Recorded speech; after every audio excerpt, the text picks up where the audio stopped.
Look, let's be honest. Your body is a terrible informant. It's like a witness in a mob movie who suddenly forgets everything when the tough questions start. You ask it, "Hey, body, are we having a multiple sclerosis relapse?" And it just shrugs, maybe gives you a weird tingling feeling in your left foot, and then changes the subject to wanting a burrito at 3 a.m. It's infuriating. You go to your doctor, a person who spent a decade learning about the human body, and you try to explain. You say things like, "Well, on Tuesday, my vision was a bit blurry, like I was watching a pirate copy of a new movie. But then it went away." The doctor nods, writes it down, and you both play a guessing game. It's a terrible game, by the way. The stakes are way too high, and the clues are absolute garbage. This whole process is frankly absurd. It's 2025. We have refrigerators that can order more milk because they've noticed you're running low on your oat-based lactose-free vegan-friendly beverage. Yes, your fridge is a better detective than your own nervous system. It's keeping tabs, making notes, and taking action. An MS relapse can be incredibly sneaky. It sends tiny signals, a little more fatigue, a bit of clumsiness. It's like a cat burglar who only steals one sock at a time. You don't notice until you have no matching pairs left. By the time the symptoms are obvious, the relapse is already in full swing. Waiting for a big symptom is like waiting for a villain to monologue. It's dramatic, but inefficient. There has to be a better way to see a relapse coming. The answer? Data. But think of data less like a spreadsheet and more like a superpowered detective. Let's call him Detective Data.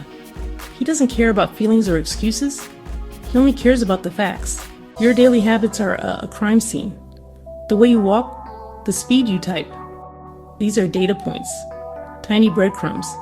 Scientists realized if they fed these clues into a machine, it could find patterns. This is the core idea behind predicting MS relapses, spotting tiny changes in your daily behavior. The data is already there on your smartphone and smartwatch. Let's talk about that little glass rectangle in your pocket. It's the greatest snitch of all time. It knows how you walk, your balance, and your stride, detecting subtle changes your brain might not register yet. Before an MS relapse, you might not notice. Your doctor wouldn't notice, but your phone notices. It's there, silently logging the data. Subject's walking speed decreased by 4% this week. Balance stability shows a 7% decline. Interesting. It's like having a tiny, humorless detective in your pocket, constantly measuring your every move and judging you for it. But in this case, the judgment is actually helpful. It's an early warning system disguised as a device for watching cat videos. And it's not just how you walk. The keyboard on your phone can become another source of clues. Researchers have developed ways to analyze typing speed and accuracy. An impending relapse might affect the fine motor skills in your hands, leading to more typos or a slower typing rhythm.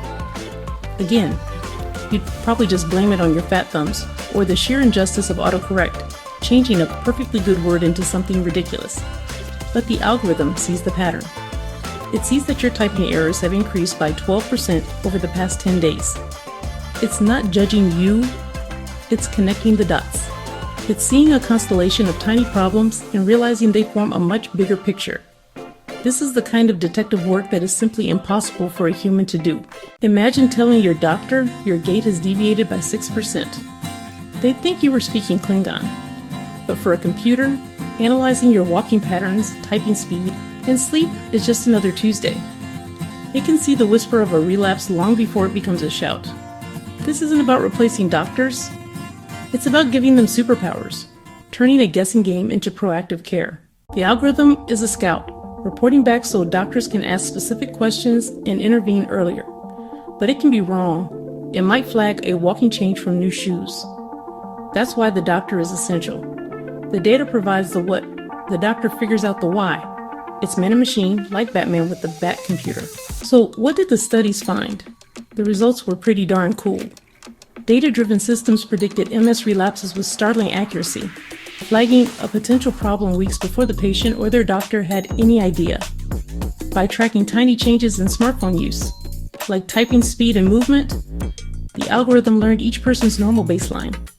When it detected a deviation, it raised a red flag, giving a massive head start on treatment. The doctors involved in these studies were, as you might expect, shocked and a little impressed.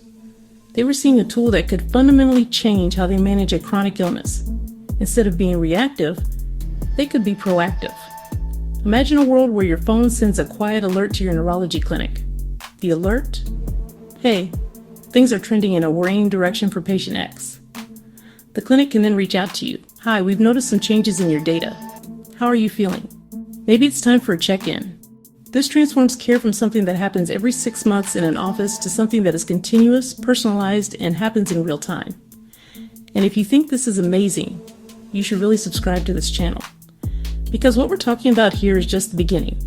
We're peeling back the layers on how data is revolutionizing medicine, one disease at a time. By subscribing, you're not just helping us out. You're making sure you don't miss the next big story. And trust me, you won't want to miss what we have coming up. This is the future, happening right now, and we're giving you a front row seat. So go on, click that button, join the team. Detective Data would approve. He appreciates people who make logical, data-driven decisions. Stay tuned. So what's the takeaway here? The big message? The clues to our health are all around us. They're hidden in the most mundane parts of our daily lives. For years, we've been sitting on a treasure trove of information. We're only just now learning how to read the map. This isn't science fiction. This is happening. Your phone could be your first line of defense against a debilitating relapse. That's no longer a fantasy. It's a reality being built in labs and tested in clinics as we speak. Our world is becoming a web of interconnected data. That can be a bit creepy, but it can also be incredibly powerful. Who owns this data? How do we protect patient privacy? We must make sure this technology is used for good, not for an insurance company to raise your rates because you've been walking a bit slower. These are critical ethical discussions. But the potential here is too great to ignore. We're on the cusp of a new era of personalized medicine. Treatment tailored not just to your disease, your life, your habits, your daily rhythms. It's a future where we can be smarter, faster, more effective in managing chronic illness.